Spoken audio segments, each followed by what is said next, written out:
Hello दोस्तों, तो हम फिर से लेके आ गए हैं आरआरबी एनपीसी। हेलो दोस्तों, तो हम फिर से लेके आ गए हैं आरआरबी एनटीपीसी के लिए प्रैक्टिस सेट, जो कि क्विक रिवीजन में 10 मिनट में हम कम से कम 10 या क्वेश्चन या 9 क्वेश्चन फिनिश कर देते हैं, जिसमें कि आपके अच्छे अच्छे क्वेश्चन रहते हैं। प्रॉफिट एंड लॉस से रहते हैं, सीआईएसआई से रहता है, क्या कहते हैं, टेक्नोमेट्री से रहता है, वर्क एंड डिस्टेंस से रहता है, अच्छे अच्छे क्वेश्चन रहते हैं। तो दोस्तों, आप लोग इस क्वेश्चनों को देखना जरूर, इन क्वेश्चनों को जरूर से जरूर देखें। और मैं तो कहता हूं कि उनको तुरंत देख के 5 मिनट के अंदर अंदर उनको लगा भी लिया करिए नोटबुक में, जिससे कि वो आपकी एग्जाम हाल में कोई भी परेशानी ना हो। तो दोस्तों, चलिए मैं स्वागत करता हूं आप सबका एक बार फिर से आपके अपने यूट्यूब चैनल, आपके अपने परिवार श्री राम सरन एसएससी क्लास में। दोस्तों, हमारा आरबीएनपीपीसी के प्रैक्टिस सेट कर रहे हैं, जो कि हमारे लिए बहुत ही ज़्यादा इंपॉर्टेंट होंगे इन्हें करना। तो दोस्तों, हम ज़्यादा बातचीत ना करते हुए, क्योंकि हमें 10 मिनट में अपने क्वेश्चन फिनिश भी करने हैं, तो चलते हैं हम सीधे क्वेश्चन पर। क्या कह रहा है क्वेश्चन? कल हमने दोस्तों शायद हमें लगता है क्वेश्चन नंबर 24 तक फिनिश कर लिए थे। आज हम 25 नंबर से कंटिन्यू करेंगे। 5वां सेट चल रहा है आरबीएनपीपीसी का। आप लोगों ने जो पिछले के सेट ना देखे हो तो कृपया देख आए जाके, और देखें कि आपको अच्छे अच्छे क्वेश्चन मिलेंगे। चलिए ज़्यादा बातचीत ना करते हुए चलते हैं हम सीधे अपने क्वेश्चन पर, क्वेश्चन नंबर 25 पर। कह रहा है क्वेश्चन, एक दुकानदार गलत भार का प्रयोग करके फल खरीदते और बेचते समय 11% तक का धोखा देता है। क्या कह रहा है? एक दुकानदार गलत भार का प्रयोग करके फल खरीदते और बेचते समय 11% तक का धोखा देता है। प्रतिशत में उसका कुल लाभ कितना है? जब दोस्तों ऐसा दिया हो कि खरीदते और बेचते समय दोनों में 11% का धोखा देता है, और मतलब लाभ कमा लेता है और हानि कमा लेता है, तो हमें इसमें नेट प्रॉफिट निकालना होता है, यानी कि नेट लाभ कितना निकल के आ जाएगा। तो नेट लाभ हमारा निकल के आ जाएगा दोस्तों, हम लोगों को पता है कि हम निकालते हैं x plus Y plus X Y upon 100%। तो नेट लाभ परसेंटेज हम निकाल लेंगे तो हमारा निकल के आ जाएगा 11 प्लस 11 इंटू 11 बटे 100%। तो ये हमारा निकल के आ जाएगा 11 निकल के आ जाएगा 22 के बाद इधर से निकालेंगे तो आ जाएगा 121 बटे 100, यानी कि प्लस का 1.21%। अब ये 22 प्लस 1.21 ये आ जाएगा 23.21%। तो उसका कुल लाभ कितना निकल के आ जाएगा? उसका कुल लाभ निकल के आ जाएगा 23.21%, जो कि यही हमारा आंसर होगा। ठीक है दोस्तों, चलिए आप लोग देख लीजिए, बहुत ही बढ़िया सवाल दिया हुआ था। हम नेट लाभ निकाल लेंगे। नेट लाभ निकालने के लिए यही x plus Y plus X Y पर 100 करके निकाल लेंगे तो हमारा निकल के आ जाएगा 23.21। ऑप्शन नंबर बी हमारा बिल्कुल करेक्ट हो जाएगा। ठीक है दोस्तों, देख लीजिए आप लोग। चलिए देखते हैं क्वेश्चन नंबर 26। कह रहा है 2% और 18% के लाभ पर एक वस्तु के विक्रय मूल्य के बीच नगद अंतर 3 रुपए है। दोनों विक्रय मूल्य का अनुपात कितना है? क्या हमसे दोनों विक्रय मूल्य का अनुपात पूछ रहा है? कह रहा है जब 2% का लाभ हो तब विक्रय मूल्य और 18% का लाभ हो तब विक्रय मूल्य, तो इन दोनों विक्रय मूल्य के बीच में रेशियो बताइए क्या है। चलिए हम मान ले रहे हैं कि हमारा क्रय मूल्य है 100 रुपए। क्रय मूल्य कितना है? 100 रुपए। जब 2% का लाभ होता है तो हमारा विक्रय मूल्य निकल के आ गया 102 रुपए। ठीक है, दोबारा हमने क्रय मूल्य फिर से 100 रुपए मान लिया, और जब 18% का लाभ होता है तो विक्रय मूल्य निकल के आ गया 118 रुपए। अब हमसे कह रहा है दोनों विक्रय मूल्य का अनुपात कितना है। ये जो नगद अंतर है, ये कुछ दिया हुआ है, ये आपको ऐसे ही फंसाने के लिए दिया हुआ है। आपसे सीधे पूछ रहा है कि दोनों विक्रय मूल्य का अनुपात कितना है, तो हमें केवल दोनों का रेशियो निकाल लेना है। 102 बटे 118, 2 से डिवाइड कर देंगे तो ऊपर 51 आ जाएगा, नीचे आ जाएगा 59। तो 51 बटे 59 यही हमारा निकल के आ जाएगा, यही हमारा रेशियो हो जाएगा, विक्रय मूल्य का रेशियो हो जाएगा, यानी कि ऑप्शन नंबर ए हमारा बिल्कुल करेक्ट हो जाएगा। ठीक है, 51 बटे 59 हमारा बिल्कुल करेक्ट आंसर हो जाएगा। देख लीजिए, देखते हैं क्वेश्चन नंबर 27। कह रहा है डाटा के एक समुच्चय का प्रसरण 196 है, तब डाटा का मानक विचलन है। क्या कह रहा है कि प्रसरण दिया हुआ है, हमसे मानक विचलन पूछ रहा है। हमें पता है कि मानक विचलन क्या होता है। मानक विचलन यानी कि इसी को इंग्लिश में कहते हैं स्टैंडर्ड डेविएशन। मानक विचलन इज इक्वल टू होता है अंडर रूट प्रसरण। क्या होता है? मानक विचलन इज इक्वल टू होता है अंडर रूट प्रसरण। हमें दिया हुआ है प्रसरण की वैल्यू दी हुई है 196, यानी कि 196 का आएगा 14 का होता है स्क्वायर रूट। तो हमारा मानक विचलन निकल के आ जाएगा 14 क्या निकल के आ जाएगा 14, जो कि ऑप्शन नंबर बी में हमको दिया हुआ है, जो कि हमारा बिल्कुल करेक्ट हो जाएगा। दोस्तों ये प्लस माइनस 14 नहीं आएगा, क्योंकि यहाँ पे प्लस माइनस प्रसारण नहीं होता है, यहाँ पे केवल प्लस होता है, तो ये 14 आएगा मानक विचलन। बहुत से बच्चे यहाँ प्लस माइनस 14 लगा देंगे, जो कि आपका गलत हो जाएगा। तो आपको क्या करना है, आपको केवल 14 लिखना है मानक विचलन, यानी किसी को एसडी या स्टैंडर्ड डेविएशन बोलते हैं।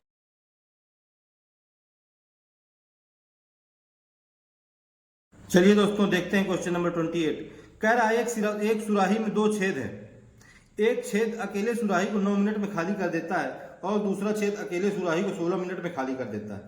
यदि पानी एक स्थिर गति से निकलता है तो यह खाली होने में कितने मिनट का समय लेगा यदि दोनों छेद एक साथ सुराही को खाली करते हैं। क्या कह रहा है, यदि दोनों छेद एक साथ सुराही को खाली करते हैं। एक कितने में खाली कर रहा है, एक खाली कर रहा है 9 मिनट में, 9 मिनट में एक खाली कर रहा है, दूसरा खाली कर रहा है 16 मिनट में। फर्स्ट 9 मिनट में, सेकंड 16 मिनट में। चलिए इनका दोनों का हम एलसीएम निकाल लेते हैं, तो देखते हैं कि हमारे पास टोटल कितना हो जाएगा वर्क। टोटल हो जाएगा 16 नहीं है 144, यानी कि 144 यानी कि ये आ जाएगा 16 काम, ये आ जाएगा 9 यूनिट काम। ठीक है, हमसे कह रहा है बताइए खाली होने में कितना समय लगेगा यदि दोनों छेद एक साथ सुराही को खाली करते हैं। तो हमें समय लग जाएगा, समय बराबर टोटल हमारा है 144, तो 144 बटे ये 16 प्लस 9 इनका दोनों का ऐड कर देंगे और दोनों को एक साथ इससे डिवाइड कर देंगे, तो जो समय लगेगा वो हमारा निकल के आ जाएगा। तो 25 नैया क्या होता है, 25 द्याम होता है 2.5 नहीं, 25 छक्का 150 होता है, तो ये निकल के आ जाएगा 25 पंचे 125, यानी कि 125 और कितना बच जाएगा 135 100 यानी कि 19 बच जाएगा। 5 सही 19 बटे 25 यही हमारा आंसर निकल के आ जाएगा, यही हमारा समय निकल के आ जाएगा।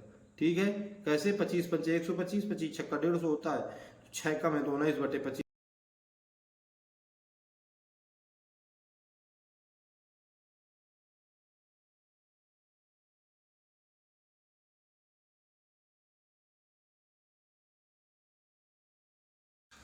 चलिए देखते हैं क्वेश्चन नंबर 29। हमें आंकड़े दिए हुए हैं और हमसे पूछ रहा है बताइए आंकड़ों का माध्य क्या है। तो माध्य बराबर क्या होता है, माध्य बराबर होता है, जो माध्य होता है वही दोस्तों औसत होता है। माध्य बराबर होता है दिए हुए आंकड़ों का योग बटे आंकड़ों की संख्या। क्या होता है, योग बटे उनकी संख्या, योग बटे उनकी संख्या, यही होता है। चलिए हम इनका सबका योग कर दे रहे हैं, तो ये निकल के आ जाएगा 1 प्लस 1 बटे 2 प्लस 1 बटे 2 प्लस का 3 बटे 4 प्लस का 1 बटे 4, फिर आ जाएगा प्लस का 2 प्लस का 1 बटे 2 प्लस का 1 बटे 4 प्लस का 3 बटे 4 बटे इनकी संख्या कितनी आ जाएगी 1 2 3 4 5 6 7 8 9 बटे 9। चलिए जब हम इसको जोड़ देंगे देखते हैं क्या निकल के आएगा। जब हम इनको जोड़ेंगे तो ये देखिए 1 बटे 2 जोड़ेंगे तो ये आ जाएगा 2 बटे 2 यानी कि 1, तो इनका दोनों को वैल्यू आ जाएगी 1 प्लस 1। जब 3 बटे 4 और 1 बटे 4 को जोड़ेंगे तो ये आ जाएगा 4 बटे 4 यानी कि प्लस का 1 प्लस 2 प्लस ये 1 बटे 2 प्लस 1 बटे 4 प्लस 3 बटे 4, इसको जोड़ेंगे तो ये आ जाएगा 1 बटे 2 को ऐसे लिख देंगे प्लस ये 3 बटे 4 प्लस 1 बटे 4 4 बटे 4 यानी कि 1 आ जाएगा। चलिए अब हम इसको 1 1 2 1 3 3 2 5 5 1 6 और ये 6.5 यानी कि ये कितना आ जाएगा, ये निकल के आ जाएगा 6 प्लस 1 बटे 2 यानी कि 6 दूनी 12 12 1 13 बटे 2 और बटे 13 बटे 2 सॉरी अपान में ये 9 हर बार भूल जाता है, तो 13 बटे 2 गुणे 9 अपान में यहाँ 9 रहेगा, तो ये निकल के आ जाएगा 13 बटे। Question number 30। हमें दिया हुआ है 2 4 5 6 8 17 आंकड़ों का प्रसरण 23.33 है। कितना प्रसरण दिया हुआ है 23.33। अब हमसे कह रहा है कि 4 8 10 12 16 34 का प्रसरण क्या होगा। दोस्तों आप लोगों को दिखाई दे रहा होगा जो हमें आंकड़े शुरू में दिए हुए हैं उनको निश्चित संख्या से यानी 2 से गुणा कर दिया है और हमसे पूछ रहा है कि बताइए अब नया प्रसरण क्या होगा।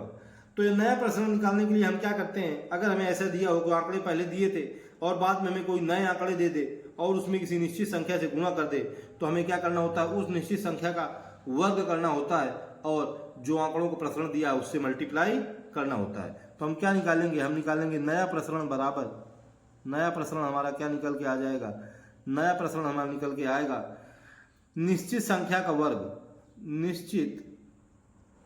निश्चित संख्या का वर्ग गुणे दिया गया प्रसरण, गुणे दिया गया प्रसरण। ठीक है, निश्चित संख्या मतलब जिस संख्या से मल्टीप्लाई हुई हो, तो 2 से मल्टीप्लाई हुआ है तो निश्चित संख्या का वर्ग यानी कि 2 का वर्ग गुणे दिया गया प्रसरण 23.33। ठीक है, 2 का वर्ग आ जाएगा 4, 4 गुणे 23.33, मल्टीप्लाई करा दीजिए, 23 चौको 92 यानी कि 93, यही निकल के आ जाएगा 93.3333। यही हमारा आंसर हो जाएगा, यही हमारा बिल्कुल करेक्ट हो जाएगा। तो हमारा ऑप्शन नंबर सी बिल्कुल करेक्ट हो जाएगा दोस्तों। चलिए अब देखते हैं क्वेश्चन नंबर 31। कह रहा है महेश 15% की हानि पर एक बस को 22,100 रुपए में बेचता है। 15% का लाभ प्राप्त करने के लिए बस को किस मूल्य पर बेचा जाना चाहिए? यानी कि 15% हानि यानी कि 85% की वैल्यू दी हुई है 22,100 रुपए। ठीक है दोस्तों, अब हमसे पूछ रहा है 15% का लाभ यानी कि 115% की वैल्यू हमसे पूछ रहा है, बताइए क्या होगा। ठीक है, हम अगर दोस्तों यहाँ से 115% की वैल्यू निकालना चाहें तो 115% की वैल्यू निकल के आ जाएगी, ये नीचे आ जाएगा 22,100 बटे 85 गुणे 115। ठीक है, परसेंटेज तो परसेंटेज से परसेंटेज चला जाएगा, 5 से काट दीजिए 17 पूर्व 85, 5 से काट दीजिए ये आ जाएगा 5 दूनी 10, 1 5 3 15। अब इधर देखते हैं 17 से क्या कट रहा है, 17 से काट दीजिए 17 1 17, 5 बच जाएगा 70 70 से 70 3 51 और 2 जीरो। अब ये 23 गुणे 1300 निकल के आ गया 1300 गुणे 23।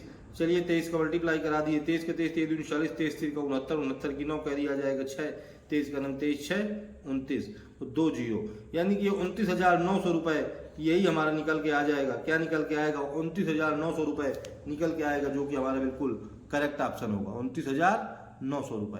ठीक है, ऑप्शन नंबर डी हमारा बिल्कुल करेक्ट हो जाएगा। देख लीजिए। चलिए अब देखते हैं क्वेश्चन नंबर 32। कह रहा है यदि tan a बराबर 15/8 और tan b बराबर 7/24 तो cos a प्लस b का वैल्यू ज्ञात कीजिए। हमें दिया हुआ है tan a, tan बराबर क्या होता है? tan बराबर होता है लंब बटे आधार, यानी कि लंब की वैल्यू 15 दी हुई है और आधार की वैल्यू 8 दी हुई है। 15 और 8 तो इसकी वैल्यू निकल के आ जाएगी, इसकी वैल्यू निकल के आ जाएगी 15 का स्क्वायर प्लस 8 का स्क्वायर और रूट के साथ। तो 15 15 आम होता है 225 और 88 64, ये कितना निकल के आ जाएगा? ये निकल के आएगा 225 प्लस 88 64, तो ये 5 4 9, ये 6 2 8, ये आ जाएगा 289, जो कि 289 का है कि स्क्वायर होता है रूट 289 होता है 17 का। इसकी वैल्यू आ गई निकल के, क्या निकल के आ गई? इसकी वैल्यू निकल के आ गई 17। ठीक है, अब हमसे 17 निकल के आ गई तो हम साइन ए और कास ए की वैल्यू निकाल लेते हैं। तो साइन ए की वैल्यू क्या होती है? साइन ए होता है लंब बटे कर्ण, लंब है 15, कर्ण है 17, तो ये निकल के आ जाएगा 15/17। अब हम निकाल ले रहे हैं कॉस ए बराबर होता है आधार बटे कर्ण, यानी कि आधार है 8 और ये है 17, तो ये निकल के आ जाएगी 8/17। इसी तरह से हम tan b का यूज करेंगे। जब हम tan b का यूज करेंगे तो हमारा क्या निकल के आएगा? tan b लंब बटे आधार, यानी कि ये 7 निकल के आ जाएगा, ये निकल के आ जाएगा 24 और 7 का स्क्वायर जब हम करेंगे तो हमारा 625 निकल के आएगा। 24 का होता है 576 और इसका होता है 49, तो ये निकल के आ जाएगा 9 6 15 7 4 11 1 12 5 1 6 625, यानी कि ये 25 इसकी वैल्यू निकल के आ जाएगी। तो हम यहाँ से निकालेंगे साइन बी बराबर लंब बटे कर्ण, यानी कि लंब आ जाएगा 7 और कर्ण है 25, तो 7/25। और यहाँ से हम निकालेंगे कास बी, तो कास बी आधार बटे यानी कि 24/25। अब हमसे पूछ रहा है कि बताइए वैल्यू कास ए प्लस बी की। क्या कह रहा है कि कॉस ए प्लस बी, इसका फार्मूला क्या होता है दोस्तों? इसका फार्मूला होता है cos A cos B minus का साइन ए साइन बी।